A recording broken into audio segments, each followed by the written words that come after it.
What is the real-world range of the BYD Seal U? My name is Bastiaan and welcome to Electric on Wheels.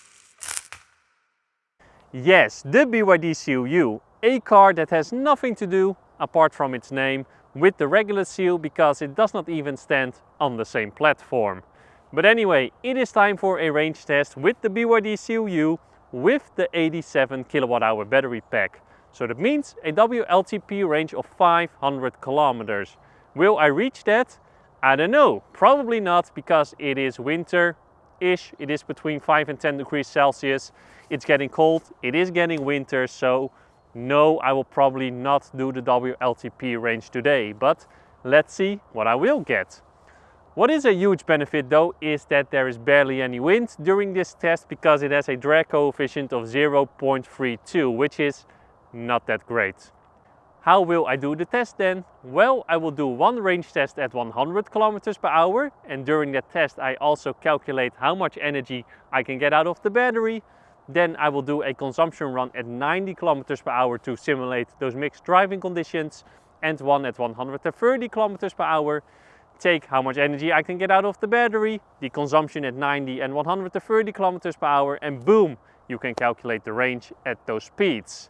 So, let's go.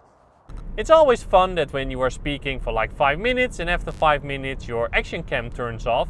So that means your action cam wasn't on for the whole 5 minutes that you were talking, so I have to do it again.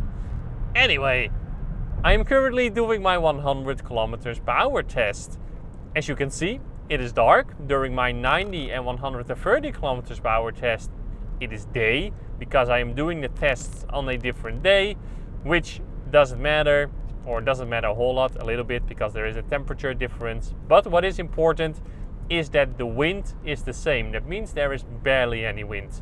Not right now, and not during my 90 and 130 kilometers per hour test. What is annoying with this car while doing a range test is that there are 2 trip meters for the consumption. One is useless because one is for the whole lifetime of the car. Can't reset it. Again, it's useless.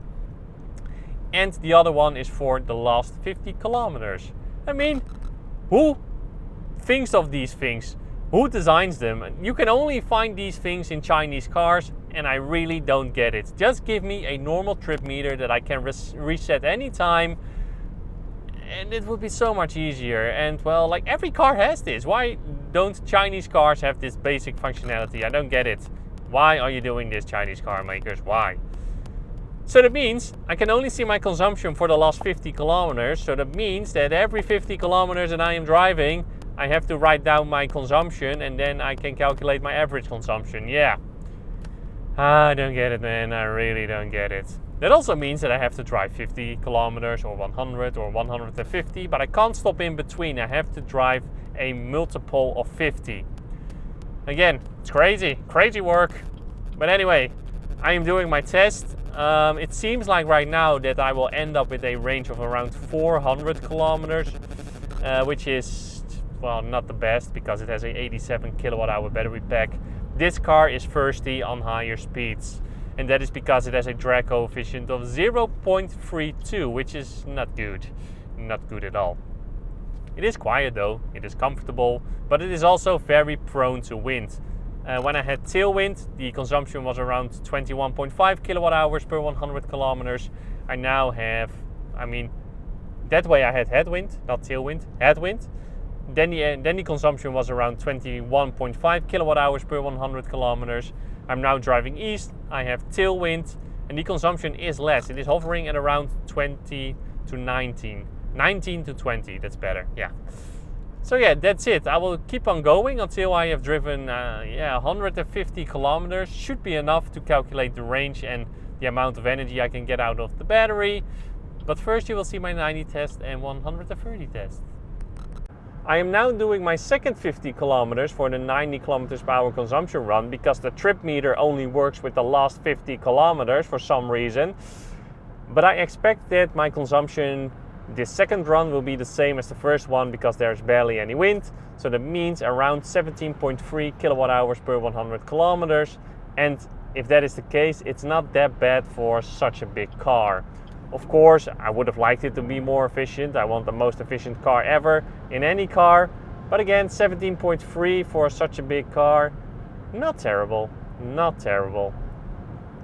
I will keep on driving for another 45 kilometers. Yes, I'm driving a little bit quicker now to overtake these lorries. You wouldn't say, but I am currently doing my 130 kilometers per hour consumption run, but I am driving 90. Yes, it's terrible. Even though the speed limit is unlimited in some parts of Germany, people are driving insanely slow. It's annoying when you're trying to do these kinds of tests. There was probably a truck or lorry, however you say it in your country, overtaking, so everyone was driving 90 to 80. Damn, come on. It is quite a bit busier on this side than the other side though. I already did the other side, but again, here it is a bit busier, but everyone is picking up speed. There we go. Yeah, and yes, I am doing my 130 kilometers per hour run in Germany this time, so I can do it during the day, so you don't have any night footage.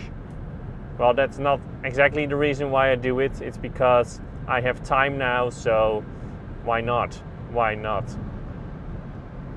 But yeah, this consumption run is going to suck though. Hopefully the traffic clears out after a little bit, and then I can hammer it. Because again, this is terrible, this is terrible. Don't let the lorry overtake. Don't let the damn car. What are you doing? Why are they doing this in the beginning anyway? You're driving 3 kilometers faster than the other one. Who cares? Why are you overtaking? It saves you 10 minutes on your whole trip. Oh god. Alright, so I am done with my test, so let's get to the results. And what I will do is give you all the results first and then come to a conclusion, because I think that is important with this car. First of all, the result of the 100 kilometers per hour test. Because I started the test with 64% state of charge and I finished the test with 26%, so that means I've used 38%. On that 38% I have driven 148.2 kilometers, so you can drive on one full battery 390 kilometers in these conditions. The average consumption was 20.9 kilowatt hours per 100 kilometers. What are these conditions? Well, the average temperature was 3 degrees Celsius and there is barely any wind. That also means, taking all these numbers, that I could get around 82 kilowatt hours out of this battery pack, and according to BYD it should have around 87 kilowatt hours.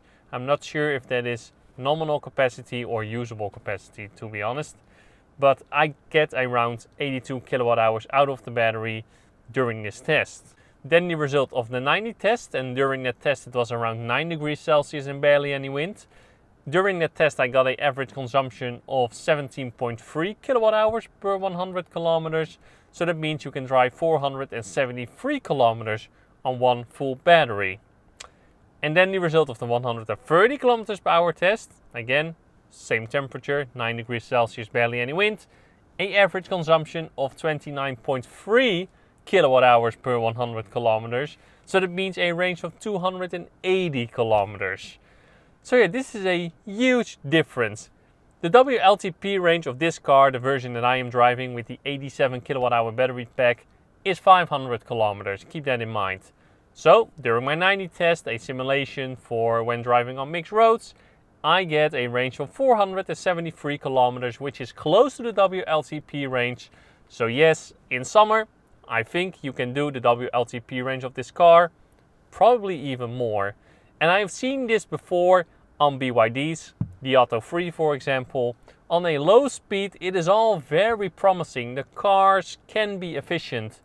But then, the faster you drive, the less efficient the car becomes. And that's, maybe it is because of the drivetrain, maybe it's because of the poor drag coefficient that those cars have, because I think the Auto 3 had a drag coefficient of 0.28, which isn't great, but a lot of crossovers have that.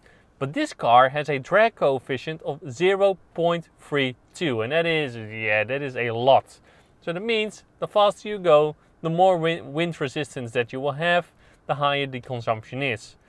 And therefore, while driving 100 kilometers per hour, you can only do 390 kilometers, and while driving 130, only 280 kilometers. So yes, on driving on mixed roads or with a lower speed, BYDs, also the Seal U, can be efficient for its size, but on a highway speed, you can forget it. You will never reach the WLTP range. Not in summer, I don't think you can do that.